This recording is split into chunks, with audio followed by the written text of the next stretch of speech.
इल्म की दौलत से बढ़कर कोई भी दौलत नहीं, इल्म की दौलत से बढ़कर कोई भी दौलत नहीं, और बेपढ़े लिखे की करता कोई भी इज्जत नहीं। बेपढ़े लिखे की करता कोई भी इज्जत नहीं। और बशर गलती का पुतला है, ये अक्सर हो ही जाती है।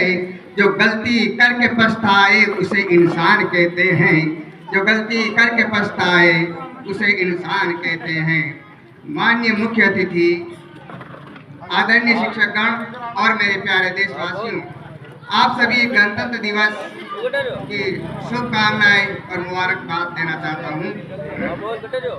जैसा कि हर साल सभी जानते हैं कि आज 26 जनवरी है और हम सभी यहाँ अपने देश का 76वां गणतंत्र दिवस मनाने के लिए हम उपस्थित हुए हैं। 15 अगस्त 1947 को हमारा भारत देश ब्रिटिश शासन से आज़ाद हुआ था, और हालांकि भारत का संविधान 26 जनवरी 1950 को लागू हुआ था। तब से हर साल हम गणतंत्र दिवस मनाते हैं, और हमारे देश का संविधान विश्व का सबसे बड़ा लिखित संविधान है। डॉक्टर भीमराव अंबेडकर साहब जी, जो हमारे संविधान का जनक माना जाता है। हमारे देश को स्वतंत्र और गणतंत्र बनाने के लिए अनेक स्वतंत्रता सेनानियों ने अपने अपने जीवन का बलिदान दिया है, और देश समर्पण को कभी नहीं भूल सकता।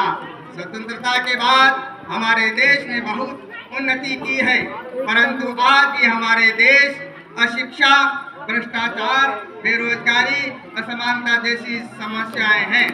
तो आज आइए, आज गणतंत्र दिवस के अवसर पर हम सभी प्रतीक्षा करते हैं कि इन सभी समस्याओं को सुलझाने के हम पूरा प्रयास करेंगे और अपने देश भारत को विश्व का सबसे सर्वश्रेष्ठ देश बनाएंगे। देशभक्तों से ही देश की शान है, और देशभक्तों से ही देश का मान है। हम उस देश के फूल हैं यारों, हम उस देश के फूल हैं यारों, जिस देश का नाम हिंदुस्तान है, जिस देश का नाम हिंदुस्तान है। मेरे भाइयों, मेरे बुजुर्गों, दोस्तों, जैसा कि आज नौनिहाल बच्चे हैं, पढ़ने में कंजूसी करते हैं, उनके माँ बाप उन पर ध्यान नहीं देते हैं, मगर मैं बताना चाहता हूँ कि आने वाले देश का जो भविष्य है, यही बच्चे आपका घर और आपका खानदान चलाने के लिए यही नौजवान वर्ग के आपका जो घर का कामकाज है यही संभालेंगे। मगर इनके अंदर इल्म नहीं होगा और दुनिया की पढ़ाई इनके पास नहीं होगा तो कोई इसकी इज्जत नहीं करेगा। तो मेरे इन बच्चों के माता और पिताओं से मैं गुजारिश करता हूँ कि बच्चों को वक्त पर उठा करके और दूल्हे की तरह सजा संवार करके विद्यालय की तरफ उनका कदम बढ़ाएं। इसी वजह से हम बहुत पीछे हैं कि हमारे बच्चे पढ़ने लिखने में बड़े नाकाम है, बड़े कमजोर हैं, क्योंकि उनके माता पिता ध्यान नहीं देते हैं।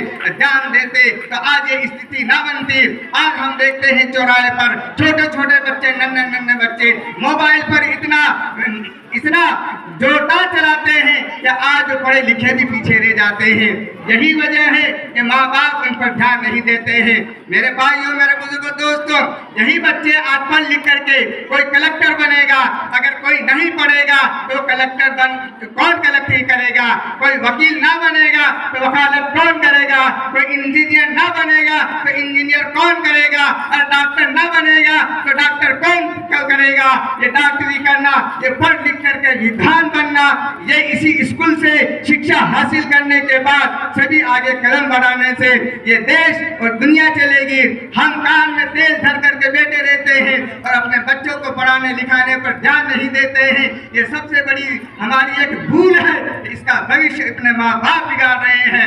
मेरे भाइयों, मेरे बुजुर्गों, ये बात तो कड़वी लगती है मगर बाद में याद ये मिट्टी हो जाती है, क्योंकि कोई आया था कहने वाला कह के चला गया है। हम उस पर मजबूर है, हम कुछ कह नहीं सकते हैं कि बच्चे हमारा कहा नहीं मानता है, बच्चे को अदब नहीं सिखाया है, ये माँ बाप की गलती है। बच्चा मदरसे में आता है, 1 घंटा 2 घंटा रह के जाता है, 24 घंटे तो माँ बाप के साथ में रहता है। माँ और बाप, बेटे, दादा दादी सारे बैठ करके टीवी में खिलौने देखते हैं। इसी की वजह है कि बच्चे पढ़ाई में पीछे हैं। इसलिए हमें और आपको चाहिए कि आने वाला भविष्य इस बच्चों से हमारा भविष्य बनेगा, इस देश का भविष्य बनेगा, तो हमें चाहिए कि ध्यान लगाएं। और मुझे दिल से प्यारा है ये हिंदुस्तान हमारा है, मुझे जो दिल से प्यारा है ये हिंदुस्तान हमारा है, मेरी आंखों का तारा है ये हिंदुस्तान हमारा है।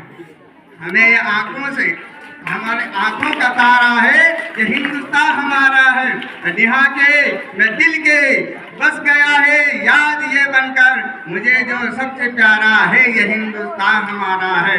जहाँ का जर्रा जर्रा वादिये कश्मीर लगता है, जहाँ का जर्रा जर्रा वादिये कश्मीर लगता है, कि वो क्या दिलकश नज़ारा है ये हिंदुस्तान हमारा है, ये क्या दिलकश नज़ारा है ये हिंदुस्तान हमारा है। और उन्हें जड़ से मिटा देंगे, उन्हें जड़ से मिटा देंगे जो दुश्मन है तिरंगा का, हमें उन्हें जड़ से मिटा देंगे जो दुश्मन है तिरंगा के।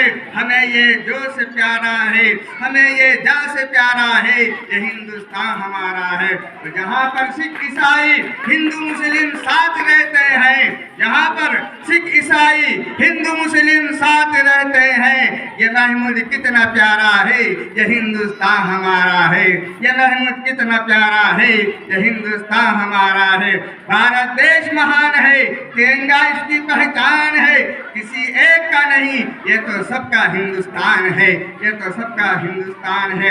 मेरे भाइयों, मेरे बुजुर्गों, मेरे दोस्तों, मेरे कहने का मतलब यही एक ही आता है, क्या इस गांव के अंदर इतने ही इंसान रहते हैं, क्या इस गांव के अंदर इतने ही इंसान बसते हैं? अरे मेरे नौजवानों, मेरे दोस्तों, आप ही अगर अपनी औलाद को तवज्जो नहीं दोगे, आप ही इस देश के नौजवान बनकर के विद्यालय की देख रेख नहीं करोगे, तो क्या एक इंसान, क्या अध्यापक ही मनाएंगे? ये अकेले अध्यापक ही गणतंत्र दिवस मनाएंगे, 15 अगस्त मनाएंगे, 26 जनवरी मनाएंगे?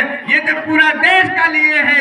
ये जो समाज जो इस देश के अंदर रहता है, सभी हिंदू हो या मुस्लिम हो या सिख हो या ईसाई हो, सबको मिल करके ये राष्ट्रीय पर्व मनाना चाहिए। मेरे बुजुर्गों, दोस्तों, वतन पर दिलोजा लुटाते रहेंगे, वतन पर दिलोजा लुटाते रहेंगे, और जिगर दुश्मनों के जलाते रहेंगे, जिगर दुश्मनों के जलाते रहेंगे। है हिंदुस्तान हमको जासे भी प्यारा, है हिंदुस्तान हमको जासे भी प्यारा, और वतन पर यूं ही जा लुटाते रहेंगे, वतन पर यूं ही जा लुटाते रहेंगे। वो हिंदू हो, मुस्लिम हो या सिख ईसाई, वो हिंदू हो या मुस्लिम हो, सिख ईसाई, और सभी को गले से लगाते रहेंगे, सभी को गले से लगाते रहेंगे। खुदा का करम है, खुदा का करम है कि हम हैं मुसलमान, खुदा का करम है कि हम हैं मुसलमान, और तिरंगे की अजमत बचाते रहेंगे, तिरंगे की अजमत बचाते रहेंगे। और वतन की मोहब्बत में, वतन की मोहब्बत में महमूद कादरी भी तराने खुशी के सुनाते रहेंगे, तराने खुशी के सुनाते रहेंगे। इसी के साथ अपना संबोधन खत्म करता हूँ। जय हिंद, जय भारत, जय संविधान।